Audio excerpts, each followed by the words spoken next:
আওয়ামী জোট সরকারের মতো কোনো মেগা প্রকল্পের প্রতি ঝোঁক লক্ষ্য করা যায়নি, বরং মানুষের মৌলিক অধিকার, দৈনন্দিন স্বস্তি এবং দীর্ঘমেয়াদী সংস্কারের প্রতি নজর লক্ষ্য করা গেছে।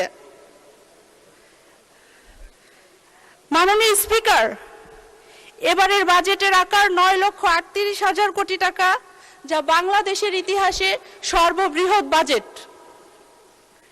সরকার আগামী অর্থ বছরে 6.5% প্রবৃদ্ধি এবং 7.5% মূল্যস্ফীতির লক্ষ্য নির্ধারণ করেছে।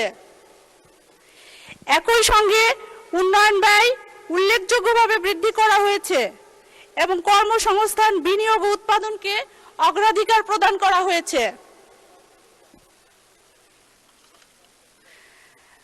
মাননীয় স্পিকার, 26-27 অর্থ বছরের জাতীয় বাজেটকে কেবল আয় ব্যয়ের হিসাব হিসেবে দেখলে এর প্রকৃত তাৎপর্য অনুধাবন করা যাবে না।